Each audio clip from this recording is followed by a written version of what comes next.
Imaginez remonter des milliers d'années dans le passé, traversant des terrains hostiles où survivre était un défi quotidien. Dans ce contexte, nous ne sommes pas seuls. À nos côtés, coexiste une espèce qui, bien que distincte, nous apparaît de manière surprenante comme étant familière, les Néandertaliens. Leur présence soulève une question intrigante. Qui étaient ces anciens résidents du monde et pourquoi continuons-nous à être si envoûtés par eux? Les Néandertaliens, fréquemment qualifiés de notre espèce sœur, ont un lien génétique distinctif avec nous. En réalité, de minuscules fragments de leur ADN subsistent chez des millions d'individus à ce jour. Ce lien nous rappelle que nous ne sommes pas une espèce à part. Nous sommes intégrés dans un patchwork d'humanité où diverses espèces ont cohabité sur notre planète. Mais qu'est-ce qui faisait leur particularité? Pourquoi continuons-nous à être fascinés par leur vie chargée de défis extrêmes? La fascination pour les Néandertaliens ne découle pas uniquement de leur lien de parenté avec nous, mais aussi de leur faculté à résister dans des conditions qui testeraient même nos plus robustes membres.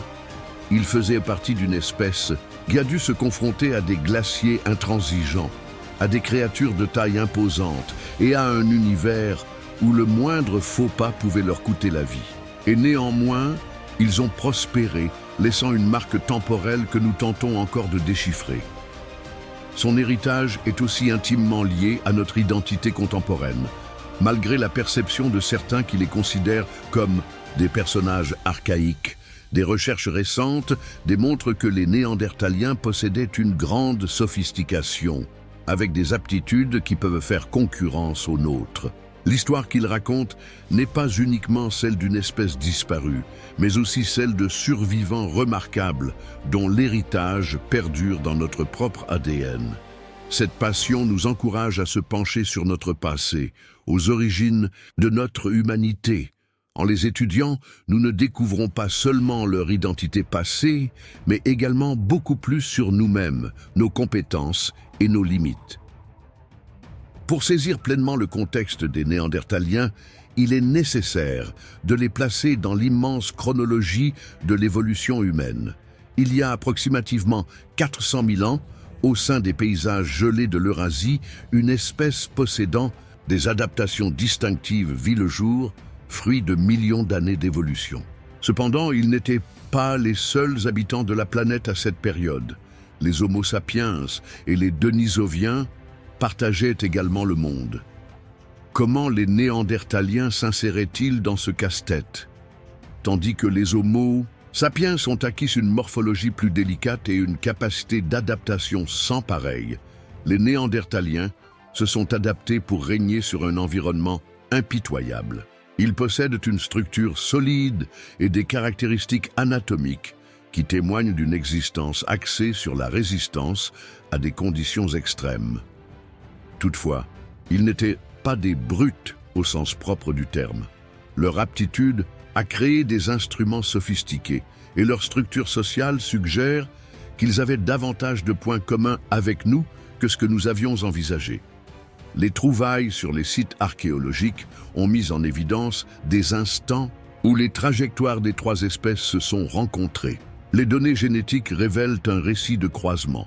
Les Néandertaliens et les Sapiens n'ont pas seulement cohabité, mais ont aussi fusionné, laissant derrière eux un legs génétique qui perdure jusqu'à nos jours. Cela pose une question fascinante. Peut-on considérer les Néandertaliens comme un membre de notre propre lignée? Dans ce large tableau d'interaction et de progression, les Néandertaliens ne se contentaient pas d'être des participants secondaires. Ils étaient des acteurs à part entière, modelant les environnements et les ressources qui les entouraient. Leur récit nous enseigne que l'évolution n'est pas un parcours linéaire, mais un maillage complexe où chaque espèce a une fonction distincte. En sondant leurs origines, nous découvrons aussi notre propre aptitude à l'adaptation, notre potentiel d'innovation et notre faculté de survie. L'histoire des Néandertaliens ne se limite pas à leur propre espèce, mais englobe également la manière dont nous, les Homo sapiens, avons su cohabiter et finalement dominer un monde partagé. Visualise un corps conçu pour endurer les défis les plus rigoureux de la nature. Il s'agissait des Néandertaliens. Malgré une taille moyenne légèrement inférieure à la nôtre, leur densité osseuse et leur musculature étaient exceptionnelles. Chaque os de leur anatomie était plus dense et plus pesant, leur octroyant une puissance et une robustesse qui paraîtraient presque surhumaines à nos yeux. Les Néandertaliens, avec une masse moyenne de 83 kg pour les hommes et de 66 kg pour les femmes, étaient non seulement plus robustes, mais également plus puissants. Leurs membres robustes leur conféraient la capacité d'accomplir des prouesses physiques qui stupéfieraient un sportif contemporain. Ils étaient capables de transporter d'importantes quantités de viande sur de vastes distances, manœuvrer avec des lances de grande taille et lutter contre des créatures telles que les mammouths et les rhinocéros à fourrure. Sa constitution squelettique n'était pas uniquement le reflet de sa robustesse, mais également de son existence marquée par un danger perpétuel. Nombreuses sont les blessures observées sur les squelettes de Néandertaliens qui avaient totalement guéri, témoignant de leur aptitude à endurer et transcender des traumatismes extrêmes. Cela démontre une robustesse physique et mentale qui les a métamorphosés en authentiques survivants. Leur capacité à combiner puissance, endurance et adaptations anatomiques uniques leur a permis non seulement de survivre, mais également de s'épanouir dans un milieu hostile. Cependant, au-delà de leur stature imposante, ces attributs témoignent d'une espèce dont le lien avec l'environnement était profondément intime et essentiel.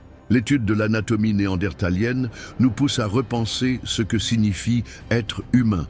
La force physique est-elle le facteur déterminant pour survivre? Est-ce que son récit illustre une leçon sur la façon dont l'adaptabilité et la résilience peuvent vaincre même les défis les plus redoutables?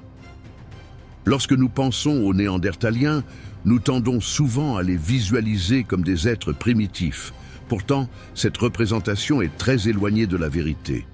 Ces humains d'antan possédaient une culture qui, même si elle diffère de la nôtre, témoigne d'une aptitude étonnante à la réflexion complexe. Que savons-nous sur la manière dont ils ont vécu, collaboré et possiblement innové? Des outils sophistiqués, des pigments de peinture et potentiellement des accessoires personnels ont été découverts par les archéologues dans des grottes s'étendant de l'Europe à l'Asie.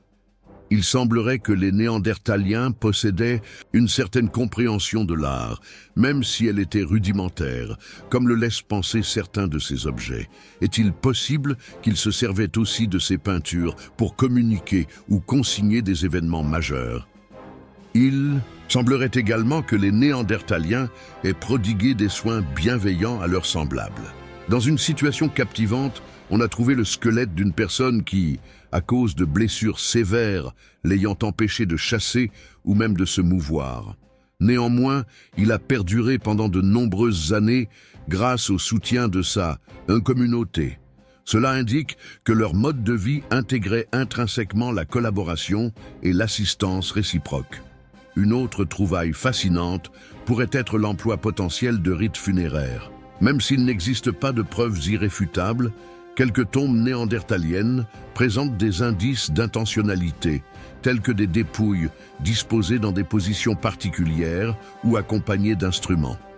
Si c'est le Oga, cela indiquerait un signe de pensée symbolique et de lien avec l'au-delà. Ces informations ne modifient pas seulement notre vision des Néandertaliens, elles nous rappellent aussi que la créativité, le soin et l'esprit de communauté ne sont pas propres aux humains.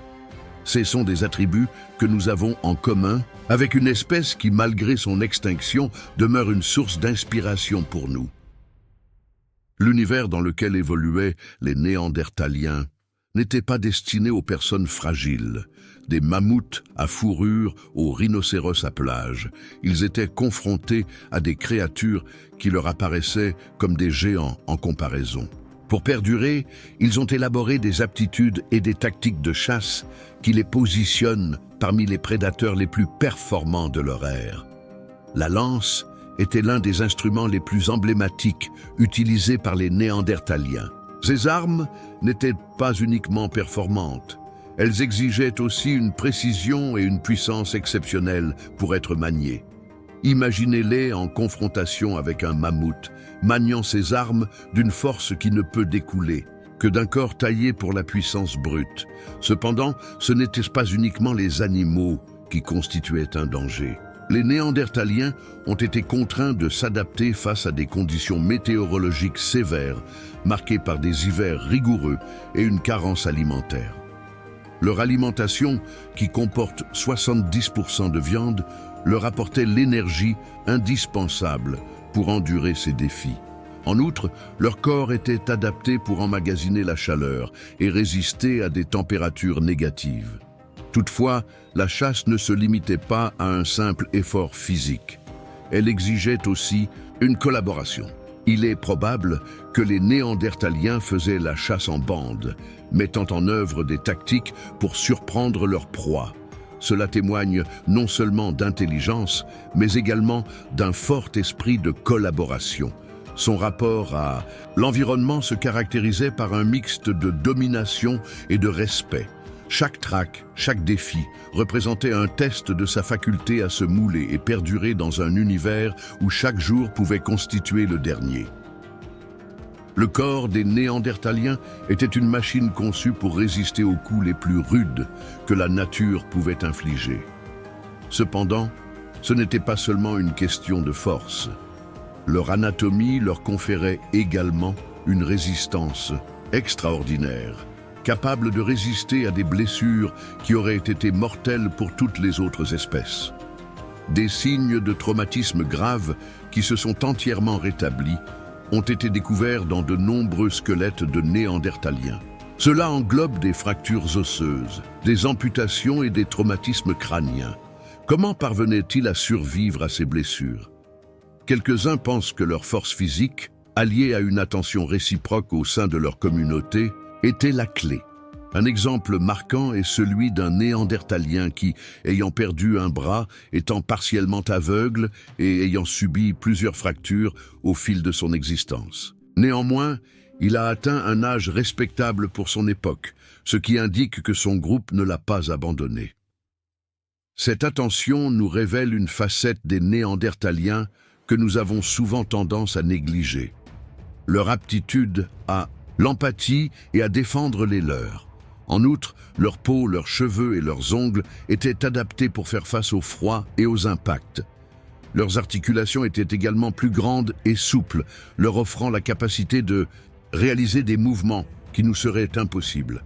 Ces informations ne les renforçaient pas uniquement, mais les rendaient également plus robustes face aux épreuves quotidiennes.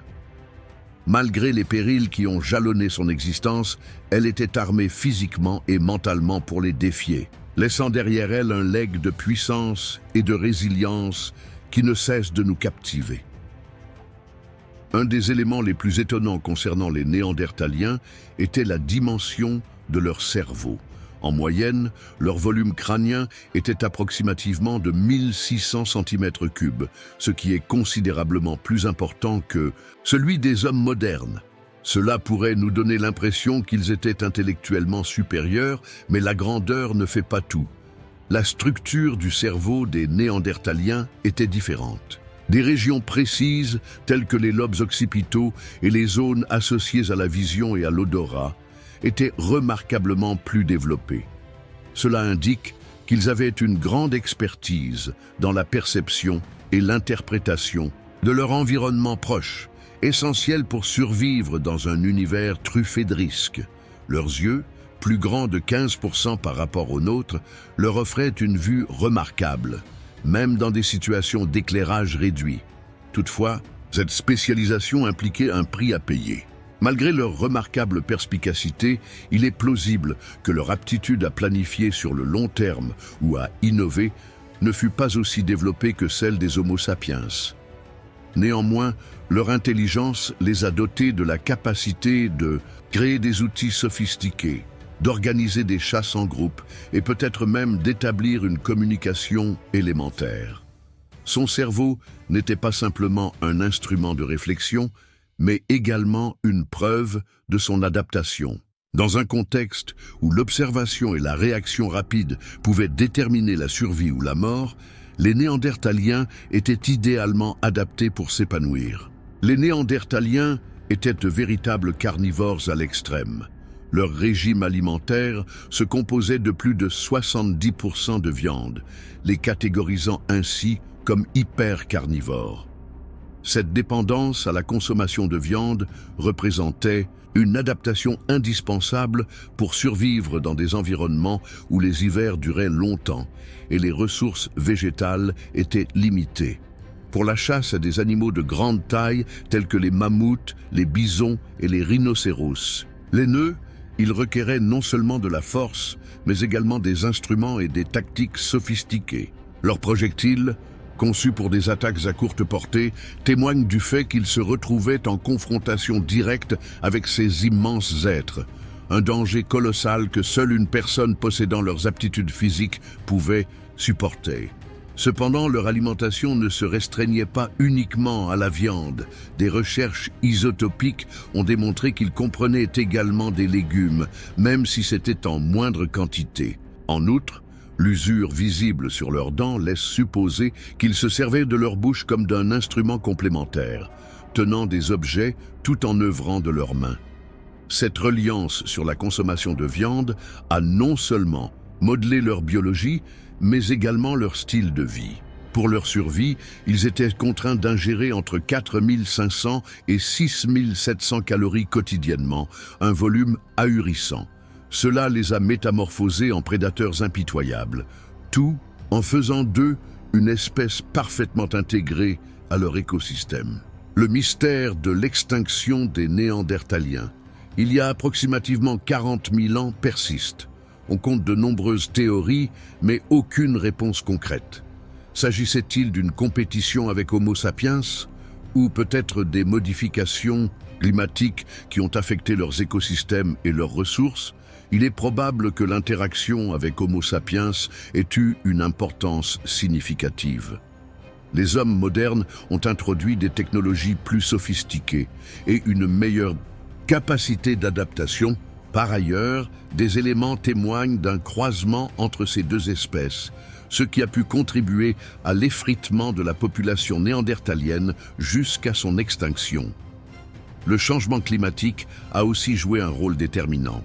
Alors que les glaciers progressaient et se rétractaient, les Néandertaliens, experts en conditions froides, auraient pu rencontrer des problèmes pour s'adapter à des écosystèmes plus chauds et variés. Peu importe la raison, son éradication nous enseigne une leçon cruciale. Même les espèces les plus adaptées peuvent être exposées à des risques face à des transformations accélérées de leur milieu. Même si les Néandertaliens ont disparu en tant qu'espèce, ils ont laissé un patrimoine qui perdure à travers nous. Jusqu'à 2% de l'ADN des individus d'ascendance européenne et asiatique leur est attribué, indiquant que leur histoire se trouve étroitement entrelacée avec la nôtre d'une façon captivante et profonde. Cet ADN néandertalien ne sert pas uniquement de lien avec notre histoire partagée, mais pourrait aussi avoir un impact sur les traits contemporains. Par exemple, diverses recherches indiquent que des gènes hérités des Néandertaliens sont associés au système immunitaire, contribuant ainsi à la lutte contre les maladies. D'autres facteurs pourraient avoir un impact sur notre peau, nos cheveux et même notre résistance au froid. Toutefois, cet héritage présente également une facette obscure.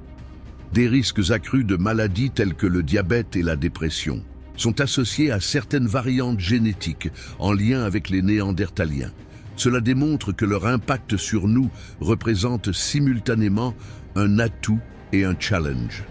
Notre connexion avec eux nous rappelle que nous ne sommes pas une entité distincte du reste, mais un élément d'un réseau en constante évolution où chaque interaction a laissé son empreinte. L'histoire des Néandertaliens ne se limite pas à être un récit historique. Elle constitue également une mise en garde pour notre époque actuelle. Son extinction illustre la fragilité de la vie, même pour les espèces les mieux adaptées. Nous sommes actuellement confrontés à des enjeux comparables, allant du réchauffement climatique à la disparition des espèces. Des actions innovantes telles que Planet Wild, qui emploient des techniques avant-gardistes pour sauvegarder la biodiversité, nous rappellent qu'il est encore possible d'avoir un impact positif. Tirer des leçons du passé, comme celles qui ont mené à la disparition des Néandertaliens, nous offre la chance de façonner un futur plus pérenne. Les Néandertaliens nous apprennent que notre survie repose autant sur notre aptitude à nous adapter que sur notre volonté de préserver l'environnement dans lequel nous vivons. Ce n'est pas uniquement l'histoire d'une espèce éteinte qu'ils racontent, mais aussi un miroir des défis que nous continuons à affronter en tant qu'êtres humains.